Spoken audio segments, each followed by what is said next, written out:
He's a former F-14 and F-18 pilot in the Navy. He also taught cybersecurity at Annapolis. He's a graduate of the Naval Academy and also has degrees from Auburn, Montgomery, and the Air Command and Staff College. Looking forward to your remarks. Thank you, Bill. Thank you, sir. Good afternoon, ladies and gentlemen. My name is Bill Lawrence. I'm the director of the Electricity ISAC. The ISAC structure is celebrating its 20th anniversary, and I'll talk a little bit about that public-private partnership that has really evolved over those years. I want to thank a lot of the previous speakers, especially Commissioner Pickett, for putting NERC in the good category, because the EISAC is a division of NERC, and as most of us know, on November 9th, 1965, there was a large northeast blackout here in the United States, southeast in Canada, because it is an international grid, and at that time, over 45 million people, customers, were without power. The National Electricity Reliability Council was formed in 1968, and now the North American Electric Reliability Corporation just celebrated its 50th anniversary. So there's a lot of anniversaries going on. And because of the repeat that happened in 2003, in August 14th, 2003, 55 million people were without power for a portion of time. That's what led to the modification of the Federal Power Act, the Energy Policy Act, which made NERC the Electricity Reliability Organization. So those mandatory and enforceable cybersecurity standards came into being. They're there. They're not as prescriptive as described before. They really are built on a tiered system that doesn't tell you what kind of technology to solve. So that problem or that opportunity in terms of technology diversity is still there. You go to one utility that's under the SIP standards and you're going to find a completely different security setup, still answering to all the very tight, shall we say, requirements under the SIP standards, but they're doing it in a way that for an adversary to study both of them makes it a really difficult problem. And to go on even further, for an adversary to have impacts beyond those to create a large regional impact, that would exponentially make the problem much more difficult. So to date, the North American grid has not had a successful attack on the operations technology side of the grid. We have not seen that. And of course we did see it with international partners. The Ukraine attacks were mentioned in 2015 and 2016. Some of the EISAC personnel have been boots on the ground there, and we've taken that information and used that to not only inform the standards development process, but also to inform the things that we do above and beyond the standards process. So NERC, while it has jurisdiction over the bulk electric system in North America, it was mentioned before that the standards don't go all the way down to the distribution level.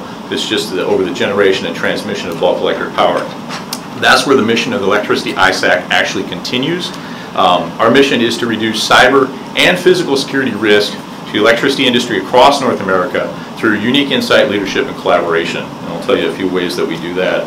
So we do get involved with states to include Alaska, Hawaii, and the territories, Canada and Mexico, just like NERC there.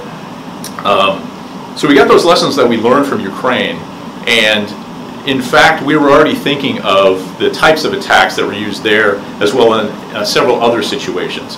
We do this on a 2-year process. If you might have heard, actually Jen Silk mentioned it, GridX.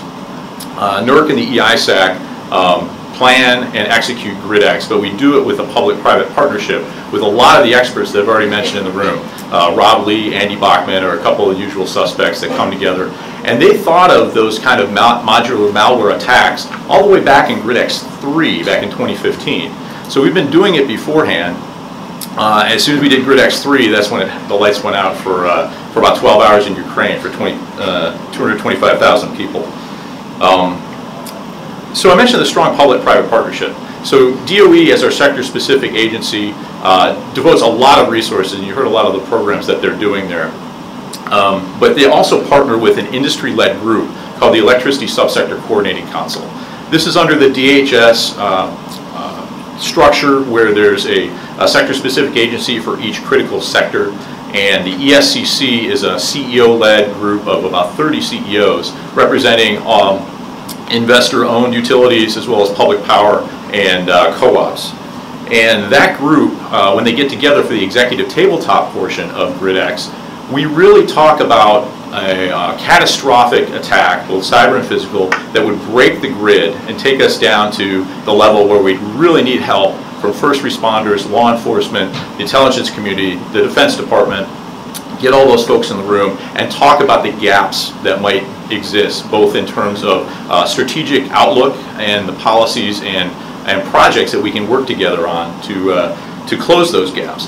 One of those programs that the ESCC has done since GridX 3, and we tested it last November in GridX 4, was a cyber mutual assistance program.